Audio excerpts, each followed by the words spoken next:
Salut tout le monde et bienvenue dans Vérité en face, votre émission qui rassemble et qui motive. Alors aujourd'hui nous avons réussi pour vous Madame Bienveillance Zita, elle est écrivaine, elle est militante.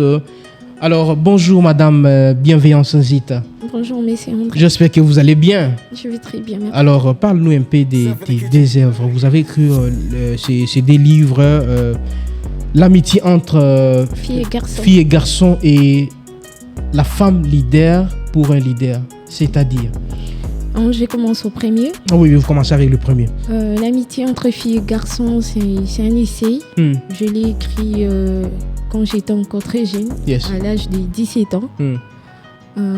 L'amitié entre filles et garçons, ça a été publié en 2017. Donc, j'ai fille lycéenne. J'avais remarqué entre nous, les lycéens, on était un peu complexés.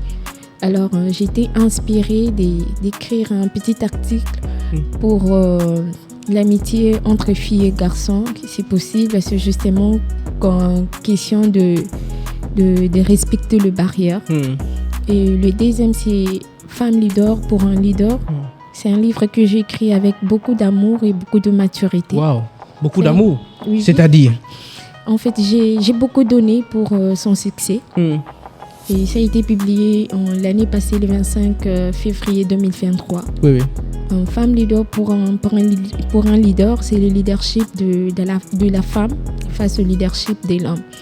En fait, j'avais remarqué dans notre société, quand une femme s'est dite leader, elle s'épanche beaucoup plus au renommé. Et quand j'ai dit femme leader pour un homme leader, ça n'a rien à voir avec la rivalité. Mais c'est une bonne guerre entre l'homme et la femme de travailler ensemble pour la société. Pour la société. Alors Madame Zita, pensez-vous qu'aujourd'hui en RDC, parler des femmes leaders, c'est toujours une mythe ou comment? Ce n'est pas une mythe, c'est une réalité. En fait, c'est question de vision, qu'il soit homme ou femme. Le leadership, ça n'a rien à voir avec le sexe. Donc, tout est question de la détermination. De la détermination. Mais vous voyez quand même que déjà ici en Afrique et en RDC, ce n'est pas vraiment valorisé. Vous, avec vos actions, ce que vous menez, quel est le message réellement que vous lancez aux jeunes filles? Mon message est de faire comprendre à la jeunesse, beaucoup plus aux jeunes filles, que c'est possible d'arriver au sommet. Donc, tout est question de conscience et de bien, en fait, c'est positionner dans la vie pour devenir réellement ce qu'on veut.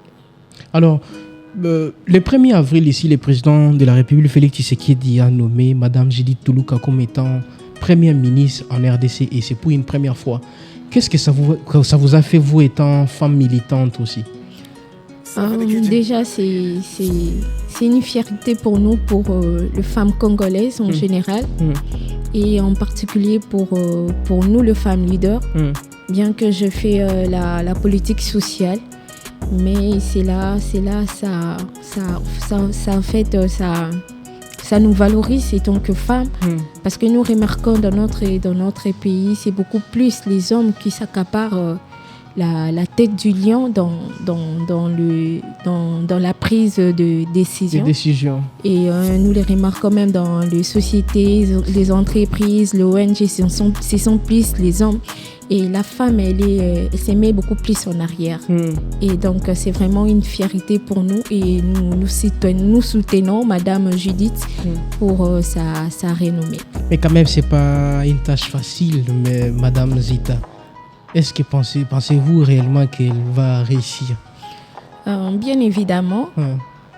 Si j'aimerais bien parler de son côté féminin, cela n'est pas un obstacle pour elle, pour réussir réellement, bien que c'est un milieu hostile.